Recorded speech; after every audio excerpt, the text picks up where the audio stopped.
सबैको त ख्याल राखिराखेको हुन्छौ, के साह्रो काम गरिराखेकी हुन्छौ, आफ्नो पनि अलिक ख्याल गर्ने गर न। के साह्रो लुती भयो कि राम राम राम राम भाटो भइछौ नि भाटो भनेर भन्नुहुन्छ। नमस्ते सबैजनामा, म सुनु शर्मा रौतासमबाट तपाईँहरूलाई स्वागत गर्दैछु फेरि पनि मेरो एउटा नयाँ भिडियोमा। बिहान 4 बजी उठेर नुहाइधुवाइ गरेर म चाहिँ यता आइरहेको छु पूजा कोठामा र म चाहिँ गर्दैछु प्रार्थना। यतिकैमा मेरो छोरी पनि उठेर आइछन्। चाहिँ मैले अने गरेर राखिरहेको थिएँ किनकि मेरी छोरी शङ्ख फुकेको सुन्ने बित्तिकै कुद्दै आउँछिन् कि। अनि यता चाहिँ म पसिसकेकी छु किचनमा। यति बिहानै खाना पकाउन भनेर सोच्नु हुँदैछ होला। आज फेरि परेको छ आमाको कतै जाने पालो। अनि यता आमालाई एक दिनको लागि मैले क्रिमहरू सबै थोक हालेर दिएँ र यता बनाएँ औटेङ्गा र आलु कान्छी साग। अनि राति राखेको थिएँ आलु बोइल गरेको, अनि त्यसमा हल्का ग्रेभी बनाइदिएँ। अनि त्यति गरिसकेर आमालाई दिएँ। अनि आमालाई दिएपछि म फेरि पूजाका थालबटुकाहरू धुन आएँ। अब पूजाको अब भोग पनि लगाउनुपर्छ एकछिनमा ठाकुरजीलाई भनेर चाहिँ। अनि यतापट्टि धुइधाइ गर्दैछु। फुल टिप्न भनेर आँगनमा आएँ। आँगनतिर आउँदा त हेर्छु पाहुना आउनुभएछ। पाहुना चाहिँ को भनेर सोच्नुभयो होला तपाईँहरूले, ऊ चाहिँ हुनुहुन्छ आमाहरूको साथी। अनि यता चाहिँ आमाले भन्नुभयो पान पनि टिपिदिए तामुलसँग खानालाई भन्नुभयो। अनि मैले पान पनि टिपिदिएँ। अनि टिपेँ मैले फुल टिपिसकेर यता आएँ। के खाएर आउनुभएको भनेको त केही पनि खाएको छैन भन्नुभयो। अनि मैले पनि अलिकति भात खाँदा भयो त भनेर उसलाई पनि भात पस्केर दिएँ। सिधै आएँ तुलसीको मोडमा। अनि तुलसीको मोड चाहिँ मैले अब सफा गरिसकेँ र कपडा फेरेर आएर चाहिँ भगवान्लाई मैले पूजा गरेँ। भगवान्लाई भने हे भगवान् सबै राम्रो राम्रो गर्दै लानु, सबैको कल्याण गर्नु भनेर भने। अनि यति गरिसकेर चाहिँ म फेरि आएँ यता चिया पिउन। मैले चाहिँ चिया पिएकी थिइनँ नि त, पनि लाल चिया दिएँ। अनि फेरि दुध आएपछि दुध चिया रोटी सब्जी गरेर दिएँ। अनि हस्बेन्डले कल गर्नुभयो। अनि जहाँ बस्नुभएको थियो त्यो चाहिँ होटल देखाइराख्नु भएको थियो। अनि त्यति बोलिसकेर म फेरि आएँ आमाहरूको रुममा। आमाहरूको रुममा झाडु झपटा गरेर चाहिँ आमाका जति पनि साडी यतात्यता भएका त्यति साडीहरू चाहिँ मिलाएर राखिदिनु पऱ्यो भनेर सोचेँ। अब आएपछि अब चटक्क देख्दा आमालाई पनि राम्रो लाग्छ होइन। अनि अब आफ्नो रुमसँग पारेर मिलाउन खोजिन्छ, आमाको पनि त चटक्कै होस् भनेर आमाको चटक्क पारिदिएँ। त्यति पारिसकेर चाहिँ फेरि आएँ म ड्रइङ रुममा। पनि आएर मैले चाहिँ वस्तु यतात्यता पारेर हुन्छ नि बढार कुडार गरेँ। अब सधैँ हुन्छ नि कति यो माकुराले जालो यति पार्छ नभन्नु।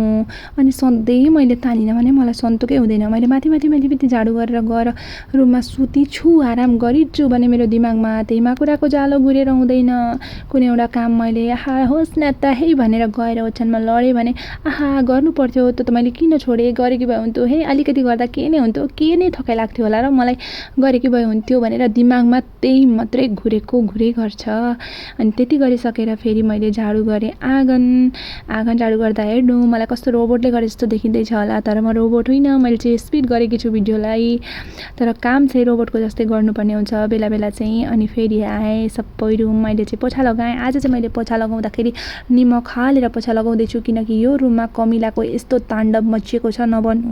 ताण्डव गर्छन् कमिलाले ताण्डव। अनि फेरि आएँ म यहाँनिर अब पूजाका बासनहरू धुँदाखेरि खत्तम भएको हुन्छ।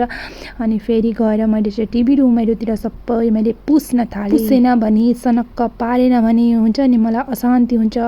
मान्छे कति भएकी छु, आफ्नो हालत कस्तो भएको छ म हेर्दिनँ।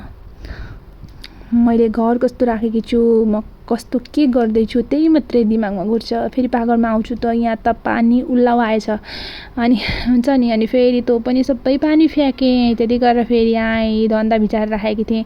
आधी भित्र थिएँ, आधी भित्रै गरेँ, आधी यता गरेँ। अनि मुख यस्तो चिलायो के भन्नुहुन्छ। अनि मैले पालो चाहिँ गमलामा चाहिँ हालेँ आइस र मुखलाई डुबाएँ।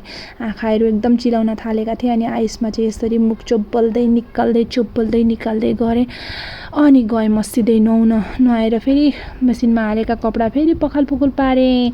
देख्नुभयो नि काम एउटा पछि एउटा मेरो निस्के गर्छ। बस भनेर भन्नुहुन्छ मेरो हस्बेन्डले। एकछिन राख्नु न एउटा काम सक्छु भन्छु, त्यो काम सकेर आँखी मात्रै हुन्छु फेरि अर्को काम मेरो टाउकामा घुमिराखेको हुन्छ।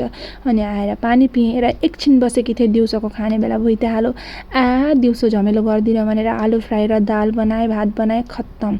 अनि हुन्छ नि धन्ना गरेर पुसपास पनि मैले सकेर यो तामा थियो फेरि यो तामा पनि काटेँ। त्यो तामा काटिसकेर फेरि सोचेँ अलिअलि फुल अब हाबी निस्केको छ त्यसलाई पनि उखाल्नु पऱ्यो भनेर हाबी उखाल्न थालेँ। उखाल्दै पसिना भएकी थिएँ। त्यतिकैमा आइपुग्नु भएछ हाम्री भान्जी दिदी आएपछि सिधै गएर चिया बनाएर भान्जी दिदीलाई ल्याएर दिएँ।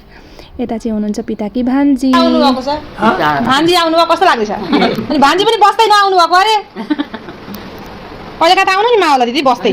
दिदीले चिया पिउँदा पिउँदै आउनुभएछ। दिदीका साथीहरू पनि आउनुभएको थियो मानो चामल लिएर, अनि सबैजनालाई मैले दिएँ चिया पिउनलाई। जाने बित्तिकै म चाहिँ आएँ बाछो बान्ने ठाउँमा, अनि यहाँ चाहिँ मैले बढार कुडार गरेर चाहिँ गोबरहरू पनि फ्यालेँ। अहिले बाछोलाई र गाईलाई चाहिँ सँगै बान्ने गरेको छैन। अनि म फेरि आएँ ग्वालीमा पनि गोबर त्यत्तिकै रहेछ, अनि त्यो पनि मैले फ्यालेँ। अनि त्यति गरेर मैले चाहिँ यो सबै बढार कुडार गरेर सनक्क पारेँ। हेर्न सक्नुहुन्छ कति धेरै सनक्क भयो। सकेर मैले चाहिँ गरेँ नुहाइ अनि फुलहरू टिपेर साँझको पूजाको सबै रेडी गरेर प्रार्थना पनि सक्यो। अनि यता चाहिँ थालेँ म धुना लगाउन। अनि बाछालाई चाहिँ मैले मजाले धुना लगाइदिएँ। धुना लगाउनु भने चाहिँ अब राम्रो हुन्छ भनेर मैले सुनेँ, त्यसैले गर्दा यता चाहिँ धुना लगाउन थालेँ। गरिसकेर म चाहिँ आएँ किचनमा आएर चाहिँ बनाएँ मैले रोटी। यहाँ चाहिँ मैले 12वटा रोटी बनाएँ, हाम्रो लागि भात बनाएँ। अनि यता चाहिँ मैले बनाएँ छोले। आजको भिडियो चाहिँ यतिमै समाप्त गरेँ। फेरि भेट्नेछु अर्को नयाँ भिडियोमा। By by.